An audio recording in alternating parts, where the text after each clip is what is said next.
All right, we are moving along. Now joining me are Justin Kintz, Head of Global Public Policy at Alphabet-owned Waymo, and Leah Perry, VP of Legal, Chief Privacy Officer, and Global Head of Public Policy at Box. Hello.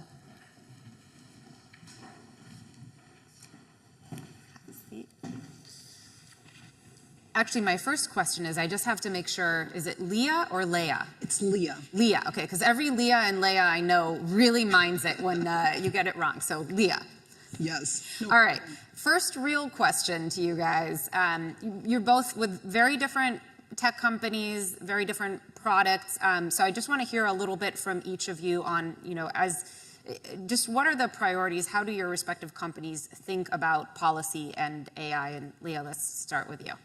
Yeah, so part of the way that we think about policy and AI is making sure what was rightfully said in the last panel, which is building and protecting our customer trust. We serve over 65% of all Fortune 500 companies, state, local governments, federal agencies, and the list goes on.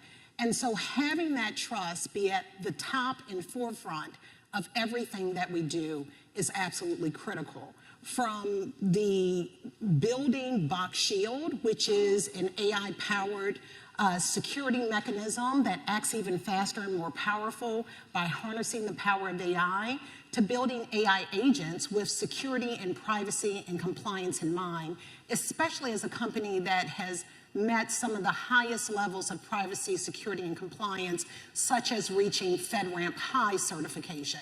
So that is critical for what we do, which is why we started our AI governance program early. Meaning, at the moment that we were considering Gen AI adoption and all of the power that comes with it to apply it to our customers' content and enable them to leverage the power of AI, we built out our AI governance program first. Okay, great. Yeah, thanks, Michal. Waymo's mission is to be the world's most trusted driver, and hopefully you've heard of Waymo, but we are the. How many of you have been in a Waymo without a driver, by the way? Okay, it's coming to DC. You're coming. They're all here safe and sound, notably. Yeah, coming to DC soon. Next we year. hope, and hopefully, if this event happens this time next year, you'll all will have arrived here in a Waymo. But our mission is to be the world's most trusted driver, and we are the leading driverless car technology company in the world today. We are using AI to help power a really incredible system that gets you where you need to go without a driver. And if you're like me, you grew up thinking of the future as a place where all these fantastic things would be happening, including flying cars and food that materializes out of nothing and self-driving cars. And it is now finally happening. The future is here. And we are really proud that we're operating now commercially in 5 cities in the US, San Francisco, LA, Phoenix, Austin, Atlanta, and we've announced recently that we're launching in 20 more very soon. And in fact, this morning, we announced 5 new cities that we intend to launch in soon: St. Louis, Philadelphia, Pittsburgh, Baltimore. And we are very proud that we have increased safety already on the roads. I think it should come as a surprise to no one that roads are dangerous places. Whether it's for pedestrians or people in automobiles. And the whole cause for Waymo is to be safer than a human driver. If we fail at that, there's no need to have the company. And so we've worked very hard on building the technology over the last 16 years. The company was founded out of a group that won the DARPA Grand Challenge in 2009. And 10 years later, that technology reached a stage where Waymo felt comfortable that we could begin offering commercial rides. And in the last 5 or 6 years, it's gotten to a place where we feel like we can now scale that across the US and even globally. We've announced London and Tokyo as our first international destinations as well. So this American-made technology has already seen incredible improvements in road safety. We've driven about 96 million miles already in full autonomous mode in our active cities. And we've seen over 90% decreases in collisions, in pedestrian accidents. And we've already, probably in the time that we end up having this conversation conclude, we'll probably have prevented an injury-causing collision in one of our cities. So it's nice to know that the original theory that self-driving cars would be safer is actually proving out statistically to be true. Thank you for that context from both of you. We've spent quite a bit of time talking here about the kind of the federal versus the state regulatory landscape and what the future could hold. Can you talk a little bit from each of your perspectives, including your previous roles prior to your current roles, because I think those are relevant too.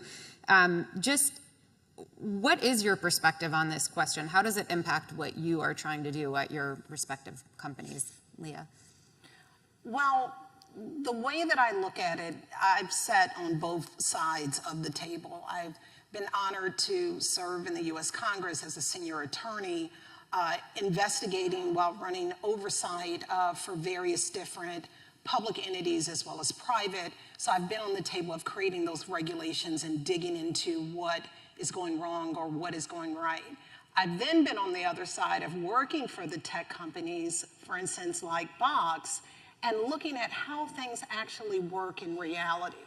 And knowing that the reality is that we are facing a huge opportunity when it comes to innovation and making sure that America is driving that innovation.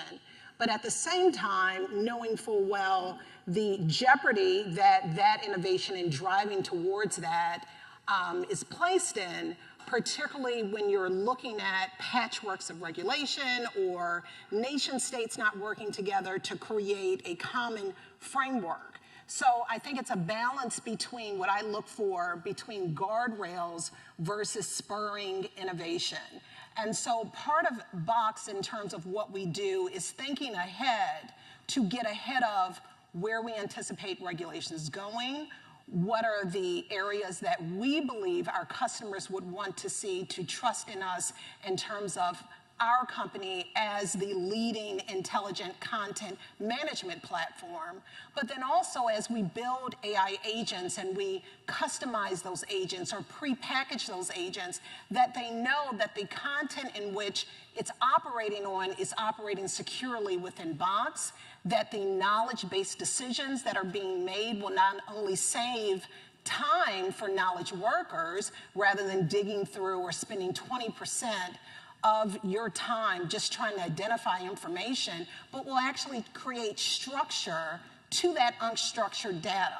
As also Chief Privacy Officer for Box, one of the things that is so important for AI when it comes to harnessing the power of it is data governance, is the data itself, making sure that the decisions that are automated, that are being made, are doing so based upon content that can be relied on.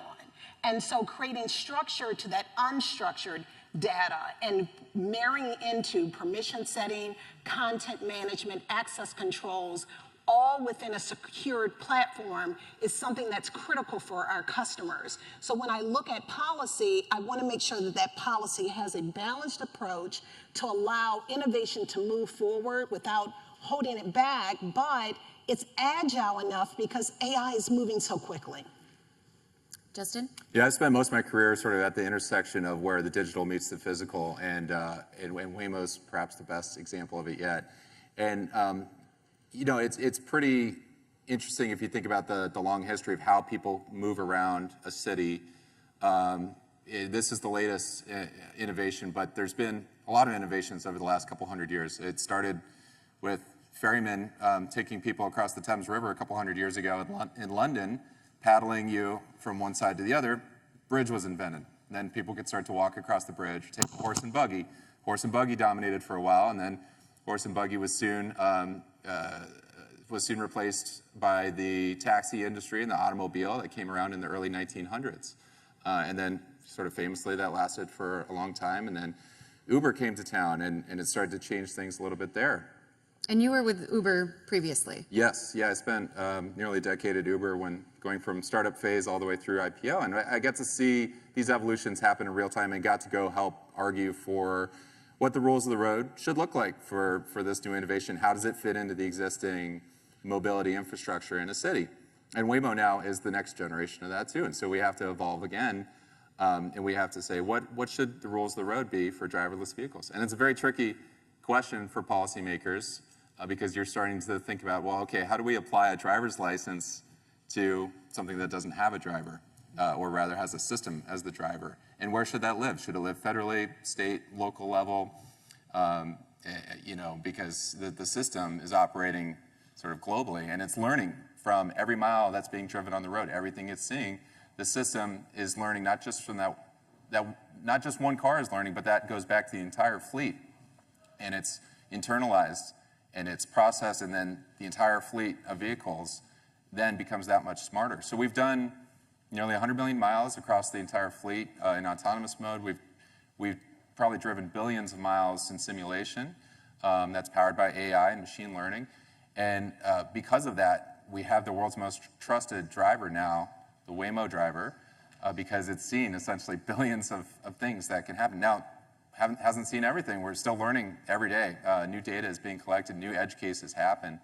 But it's certainly becoming, when you think about when your kid turns 16 and it's learning everything, that kid, he or she is learning something from the first time every mile. The Waymo is able to see something, and then globally, suddenly, it learns from it as well. So the rules of the road need to keep pace with the pace of the technology. I think policymakers have really been great so far about anticipating this technology arriving. It's now becoming more real for them because it's actually being applied to real life, real cities. Can you, by the way, the thing you said about teenagers, I was imagining like some neural network that all 16-year-olds could be plugged into so that when one learns something, they all do, but that's not possible, unlike with computers. Yeah, oh God. But on a more serious note, can you just quickly walk us through Waymo entering a city? What is that actually, what are the steps there? Because it's very complicated, and it's not like Uber just coming into a new location. Yeah, great question. Let's take DC, for example. So first of all, we do our best to go proactively and speak with policymakers, gauge appetites, analyze laws and regulations for, can we do this here? Will the law allow it? Some places have been more permissive than others. Some places are silent on it, but we have to at least start that conversation. Then testing falls. So we bring in, and as long as the government allows it, we begin mapping city streets. This isn't your ordinary mapping. It has to be really, really fine detail mapping, creating a three-dimensional sort of view of the world for the system. And that's being driven by human drivers at the wheel that have the instrumentation up and the mapping and data collection is happening. And they go find every nook and cranny of the city of wherever that territory is going to be. We call it operational design domain, ODD. And then once they determine that they've successfully mapped that ODD, then they say, okay, well, we can either expand it and get bigger, or we can bring in the next stage of things as well, which is test driver that is not actually touching the wheel, and we're letting the system now learn. And the system will learn for some time. Once we feel comfortable that the system's learned that territory appropriately, then the driver is taken out, and it's a driverless testing phase. And so then at that point, the system is doing the job by itself. We're not taking passengers at that point. And typically along those lines, we've had some conversation with government to say, okay, are you ready for the next step or not? Do we have a permit for the next step or not? Once those things are aligned, then we can open it up for commercial riderless operations where you have passengers in the vehicle and no driver. So that's typically the sequence. Okay, fascinating.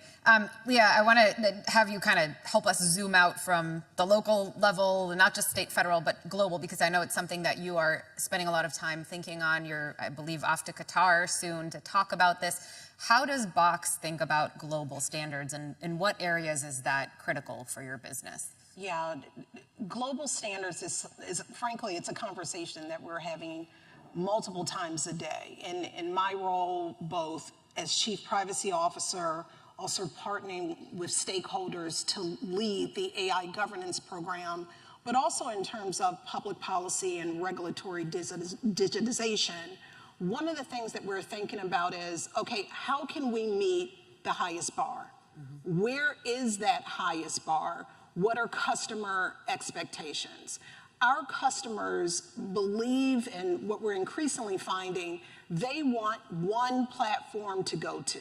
where all of their enterprise content is found. They can automatically trust that the security measures, privacy matters, compliance measures are in place. So they're using Box as that platform, but how can we, again, think ahead so that we are already meeting the highest bar? And that comes with it transparency.